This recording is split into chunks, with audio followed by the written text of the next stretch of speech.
Let's go and check out this body again. See if anything's changed. See if maybe our chances are a little better now. Okay. Looking right through you with his wide eyes, the body below is entirely dedicated to that corpse smell. Emitting it is all it does now. Oh, now it's a 90 plus 6 shit compressed. High 92%. Hell yeah. And a success. As you breathe in the odor comes over you. It's a spell of the mind telling you to run and your stomach to wring itself empty. With your hands at your sides and your eyes squinting, you stand in it. Volition? The spell has no effect. You stand eye to eye with it, the odor washing through you. Step closer.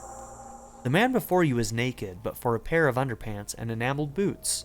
His skin is greenish, marbled with decaying veins and blotched by lividity. A fading web of tattoos cover his chest and shoulders. The cargo belt used to fasten him to the branch above appears industrial in strength. Okay, time to inspect this body. Let's start with the boots. The material appears to be ceramic. Its clean white stands in stark contrast to the decaying flesh above the knee. The man wore thick polymer socks, probably for padding. A fine array of interlocking plates covers them. Delicate and fragile, they feel alien to the world around you, out of place somehow. What kind of boots are these? They're armor, not boots. With his notebook under his arm, the lieutenant crouches to inspect the soles. Technically speaking, these are sabatons. Armor, huh? That's really odd. Okay, what kind of armor is this? Ceramic plate. Zirconium dioxide, most likely. This is where the make would be. Where? Under the hill. Fairweather. He turns the boot slightly. Fairweather model T500. VE. I'm guessing that's vitreous enamel. This is advanced stuff. Yeah, but what happened to the rest of it? And why is he in armor?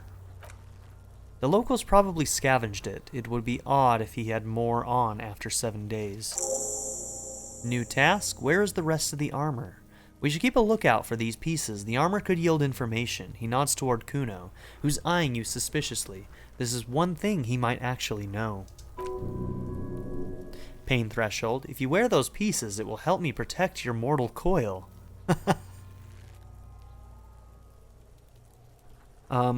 Why does my mortal coil need protecting? Yes, bullets will fly. They always do. And the coil is fleshy and mush and permeable. Cast it in ceramic shell, resist death. But it's only on the legs, my man. Maybe he was just wearing these boots and there is no rest of the armor. No, I think he had something precious underneath the clothes. They had to remove the jeans and shirt we found to get to it, and this kind of armor is often worn under fabrics. Interesting. What if they told him to strip before they hung him, to demean him? They usually hang them completely naked for that. La Puta Madre, the Mazda, the Besmertes, and the like. This one still has his underpants. Fucking talking about underpants? Let's knock on the boot. A small bell-like sound fills the air, like tapping on the side of a porcelain cup. Physical instrument. The pry bar in your hand is itching for some action. What? Why? Swing it? Ooh. Well, I mean, I have it in my hand. Why not? Swing the pry bar at the boot. The metal connects with the same ding. The sound does not appear to get louder. The lieutenant cups his ears. Did you hear that? A click? Yes, like dice rolling. This is a kinetic redistributor. It spreads the incoming energy horizontally from plate to plate. When the plates connect, there's a click. That's the sound you heard. He points to the toe. See these lines? Faint organic lines cover the plates, where they separate into smaller ones. These plates then divide into smaller plates until there are hundreds of them altogether. Inland Empire, like the scales of some ancient white monster, cracked and pearly. The material looks out of place. It is. It's expensive. The lieutenant draws a line in the condensation on the ceramic with his index finger. We've requested similar material for our tactical units for years now. The constabularies deemed it too costly. In that time, we've lost 6 men to semi-automatics. How much are we talking about? For a full set? About 4 years of wages. Ka-ching, baby! Nod to the boots. By ka-ching, do you mean, he tilts his head, let's not log them as evidence, let's steal them? Oh, Kim, it's like you read my mind. Suggestion, what was that about the constabulatory before? You need to push some buttons if you want to recruit the lieutenant in a conspiracy. So, if this constabulatory is dragging their feet, why not start ourselves, before more good men die? So they don't get shot in the foot? I think our extremities are fine without a dead man's boots. Oops. Well, no one said it would work. Back to detecting now. Darn it. We could have made so much money off of these boots. We need to get rid of them and then steal them. I know at some point Kim is going to leave us. When that happens, I wonder if I can come back to the body and steal the boots and then pawn them. I'm going to try it because I'm a monster. Alright. So how could this man afford such expensive hardware? That's for us to find out. My initial report on the area suggests he was a security guard for the harbor company, but that's just hearsay. And this harbor company is paying to outfit these guys with 4 years of wages? These look pretty advanced for a security guard. I agree. This equipment is way beyond what a guard can afford. Should we pull the boot off? This feels dangerous. Are you sure? I'm not. Why would it be dangerous? Grab the boot under your arm. The stench fills you... We're probably going to lose a health for this. The stench fills your nostrils. As you push downward, an ominous creaking sound comes from above. Oh no. Stop! The lieutenant's voice is sharp. He looks at you with the boot under your arm. Big's gonna pull his head off! Oh my god. That would be terrible. Brutal. Oh, this is a bad idea, isn't it? You're going to pull his head off. Do it, homo! I'm not a homo, Kuno. Don't hurt my feelers. I guess that's Kuno S. Stop obsessing about your sexuality, officer. You're about to seriously compromise the coroner's case. What are you trying to achieve anyway? Why are you hanging on that boot? Oh boy. It's that constabulatory thing I said before, with the dead guys. I just want to protect them, Kim. Okay, fine. You want to protect the feet of 6 dead men? That's commendable, but... The lieutenant taps on the boot. There's no way you're getting them off. All the organic matter in his body has been flowing down into the boots. They're fused to his feet now. Why do you think the locals haven't scavenged them yet? Ugh. Gross. Interfacing. You were sure there's a way to peel them off, but first the body needs to be down, and second it would probably be better if the lieutenant wasn't around. Okay. Absolutely. Sounds like a plan. Except... Hey man. I need the money, okay? I need the money. Coroner be damned. Okay. The anticipation makes you crack your fingers. Feels nice. Nice and cracky. So, what's going to happen to the boots then? Processing will take care of them. With the situation in the morgue, it will yield nothing, but we must pick our fights. He looks toward the boots. Should we continue? Okay, back off and look at the corpse. Alright, the cadaver slowly twists on the cargo belt, his torso covered in tattoos and extremities blotched pink and blue. Inspect the belt. The hangman's knot is pulled tight by the weight of the corpse below. Yellow hard-edged polyester cuts into his neck. Above, a sliding buckle ties the belt to the branch. God, that sounds terrible. Ugh. Okay. Oh my, there's something on the belt, a familiar word that speaks to the thirst within you. What was that? A word? Vermilion, in yellow letters along the length of the twisting cargo belt. Only a deep longing for vermilion, golden spirits, lets you decipher the fading logo of the local brewery. This is a bad time for a drink, right? Extremely. What kind of rope is this? Industrial strength, the kind used for tying cargo to lorries. Like in a circus, when the circus leaves town and they tie a black spotted giraffe to the wall of a carry pen. Okay. Like in a harbor. Yes, it looks like they used whatever was on hand, paying no attention to not incriminating themselves. So we're assuming that dock workers from the harbor did it? The brief suggested as much, politically motivated by the ongoing strike. Did you not get a briefing? My past has undergone total annihilation. Nothing remains, my dear Sir Kim. My mother, the love of my life. Certainly not a briefing. Okay, new task. Ask him to tell you about the case. Okay, he blinks. You should ask me for one the first moment we get. They sure want him to stay there. The polyester seems pretty strong. It's not merely polyester. It's steel reinforced. He rises to inspect the noose. See these lines? This is where the wires run. I see rabbits for more than 20 strands. This makes getting him down much more problematic than I had assumed. So how do they even get him up there? A noose is one of those things that's easier to use one way around. He points to the buckle, tying the belt to the branch above. I think they lassoed the branch, then pulled on the belt. Buckle closes. He makes a pulling motion. It's what I would do. Seems easier than climbing up there. Ugh, brutal. Okay, let's look at his tattoos. An intricate web of blue lines stretches across the torso, from the right shoulder to the solar plexus. Each time they intersect, a small white star is formed in their crossing. Hundreds of fading asterisks riddle his skin. Their concentration is highest around his heart.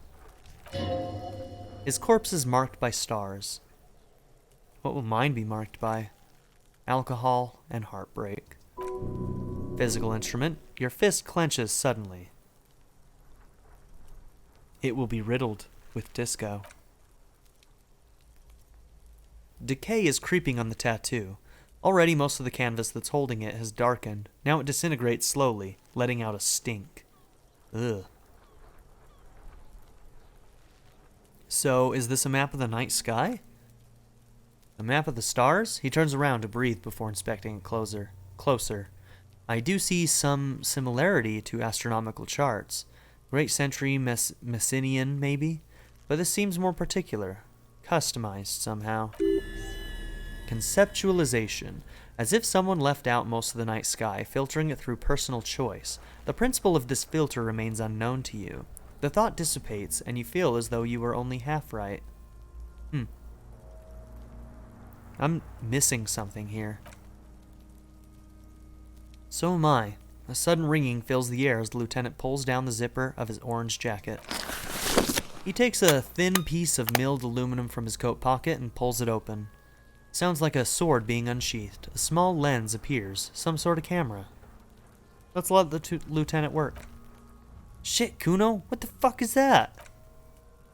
An instant color camera. He produces 2 metal-capped ampoules and clicks them into place on the side of the apparatus. A thin slot shines there. This is the first time he openly acknowledges the kid's existence. I have only 2 ampoules, so nobody move. I don't want to waste one. He points the camera at the corpse, peering into it. The lens needs adjusting, then... Ugh. Not pretty. A sound, a shrill flash, followed by the breaking of a small ampoule of glass. You see streams of color pour onto the thick, glossy piece of paper rolling out. On it, a color-perfect copy of the dead man's tattooed chest. In case we need it, the lieutenant says and shakes the paper, letting it dry in the cold wind. Cool machine. Yes, he slides the camera closed and tucks it away on his belt. It is pretty cool, isn't it? So, what do we need this photo for? Okay, new task, victim's tattoos. It contains insight into the victim's person. By his build, I'd say this was a man of physical violence. The story he wanted his body to tell was important to him. It is his letter to us. Someone should decipher it. We'll need to show it around.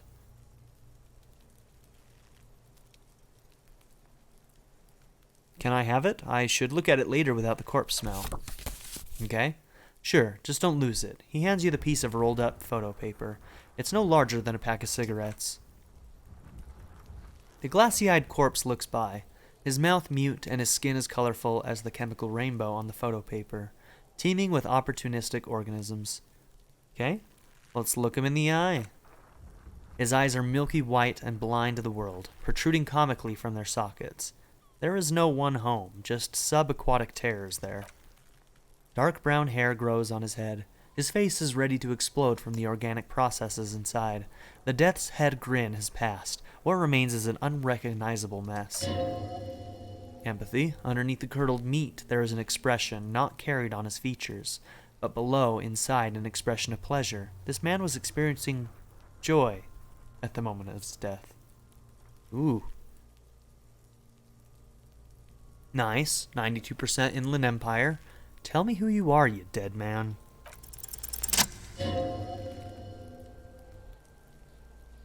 I'm gone. I can see you're gone, but who are you? I'm a joke. Look at me. You are now, but who were you when you were alive? A killer. A motherfucker and a killer. I have another question for you. Go ahead, Kobo. Kobo? Yeah, I don't know. Where have you gone? Into the wild pale yonder. Where is that? In the past, way out in the west. I can't get the damn compartment in my ledger open. The blue heart? Oh, that's good shit. You'll love it. Just press down and... fuck. Fuck it open like you always do? Fuck it hard. Kopopo, the clown. Physical instrument. He means force. It'll work. I wonder if that'll make that check easier now. What is happening? What do you mean? I'm talking to you. It's the power of your... Black frothy liquid starts bubbling on his lips. Imagination. Horrific necktie. Yeah, man. Don't be crazy. Inanimate objects and dead people can't really talk to you. Your wild imagination is doing this. Ask some more of those questions you love so much. He loves those. Why do I love questions so much? Because you're a copperoonie. Look at all of them go. Do you want more questions? Yeah, give me questions. There you go, you loony. Oh, it just adds more options. Is my name Rooney? Fuck no, you're no Rooney. Rooney is obviously not who I am. Between you and me, your name is probably Harry. I feel like I've been getting a lot of Harry lately. You might be onto something there. So why do I feel like I've forgotten something terrible? Because you have. I hate you. You stink, and you're boring. Do I remind you of someone? Yeah. A baby infected with harlequinism? What the hell does that mean? You sure wriggled out of that one, Coppolini. Why were you feeling pleasure when you died? Maybe I was getting my rocks off. So you were feeling sexual arousal when they were hanging you? You messed up, man. Do I look like an erotic auto-asphyxiation type to you? Yes. Captain Copodromo, I fear we are drifting away, fixating on sexuality again. Let's go with a simpler question. Alright, enough, man. Enough. I've been losing my mind enough. You can come back and look into this face anytime you want. Humor yourself with my Harlequin features. Ask me your little questions. Freshen your memory. Create associations. Remind yourself of your mortality. Capo Lopo. Okay. So, how do we get him down? He stops to think, then checks his notes. Are you sure we finished the preliminary examination of the cadaver? We might miss some of these things once he's down. Okay. Step back and have another look first. Alright. Let's see. Squint and take a step back. As you narrow your eyes, the monster before you blurs into a violent mess of green and pink. Observe. Only the lower extremities are pink with a dash of blue, his fatted hands, thighs, and his neck, just above the noose. The rest of the corpse appears dark green in the cold spring. Stop. Relax your eyes. The cadaver slowly twists. Oh, okay. Hold on, let's go back to that one more time. I'm squinting, Kim. Why am I doing it? How should I know why you're squinting, officer? Squint harder. His face and hands are pink, thighs too. The rest is greenish. Oh, he snorts. You're trying to assess lividity. Relax your eyes. The monster comes back into focus, an explosion of color. Coursing with dark marbled veins, his stomach appears pregnant with something. Black liquid streams down his thigh and onto his boot. Disgusting. So, what do you think? I think he's dead. Oh, man.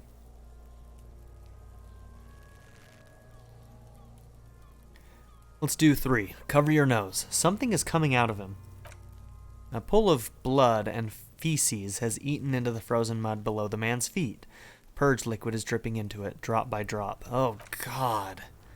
The victim appears to have contained no more than half a kilogram of digestion at the time of death. The fuck he's saying? Fucktart's talking about shit. Literally.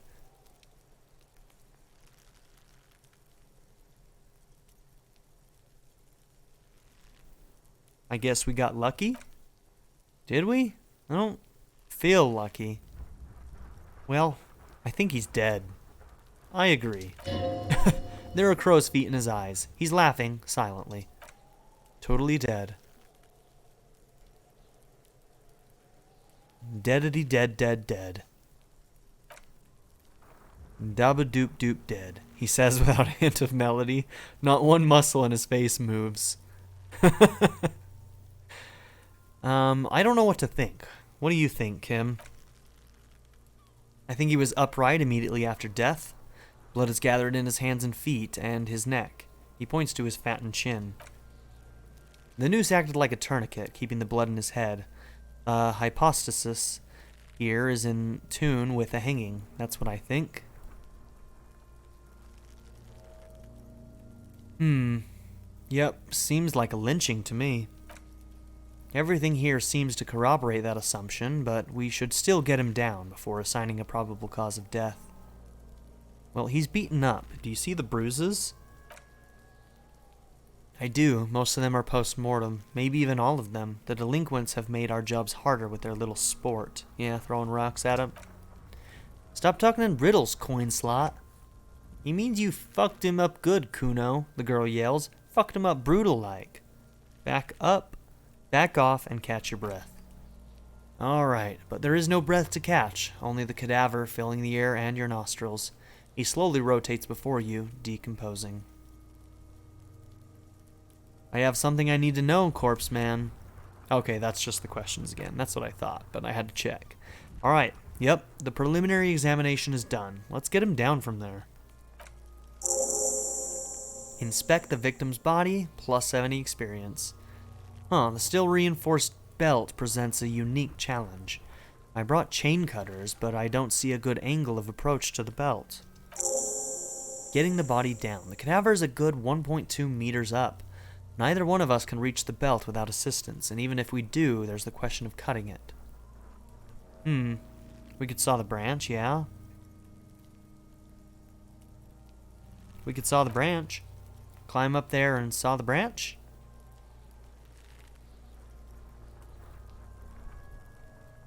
Yes, either one of us could do it. We could use the kid's ladder on the side of the tree. I don't trust that ladder. The assailants didn't use it. It's rotten and less sturdy than it looks, and I don't see another good way up there. He looks around, then at you. Honestly, I prefer a non-acrobatic solution to this. Yeah, I guess it does seem dangerous, and I'm not very acrobatic, am I? There has to be a less risky way, with less falling down off trees. Let's see. Seems like a lot of hassle. Let's not do it. We are not getting him down already, huh? Not getting him down is a task that's already accomplished. Sadly, it's not our job to keep him up there, but to get him down. I don't really want to pull his head off, though. How do you plan to get him down, then? With social sensibility? Are you going to educate him down? Can't someone else do it? Someone else? He pauses. You mean, like, the police? Yes, exactly. Call the police. Someone already did. You know who came? We did. Because we have made bad life decisions. I know it's hard, but I assure you, the others won't come to help us. And we have a growing sanitary concern here. We need to get him down. Fast. Perhaps we could shoot him down? Yeah, the enthusiasm is unrestrained. Bang bang time, pigs! Shoot his head off. The lieutenant remains unaffected. How?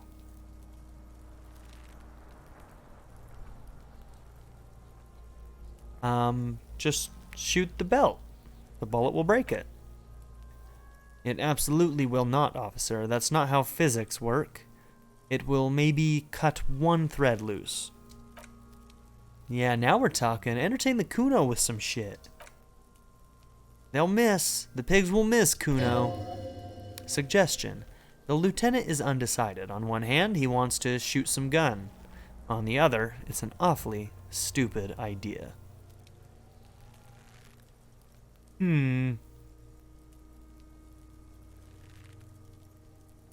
Take the shot, Lieutenant. What's the worst that could happen? I'll blow his head off. Take it. Take the shot. Yeah, take the shot. Kuno wants some of that shit. Silence. With his elbow sharp, the lieutenant unzips his jacket and produces a lightweight firearm. He drops a paper cartridge in the barrel, separates the scouring stick, and gives the cartridge 5 tucks. He then steps back and assumes the Phalostus position, taking aim. The corner of his eye twitches. His finger is on the trigger. Say nothing. He's gonna fucking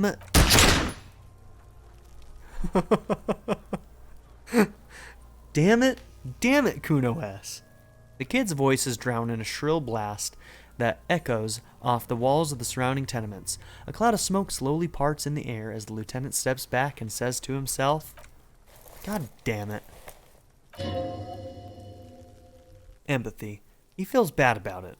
About his eyes, mostly. Just having bad eyesight. Probably from a young age. Whatever you do, do not console him. Fucking idiot.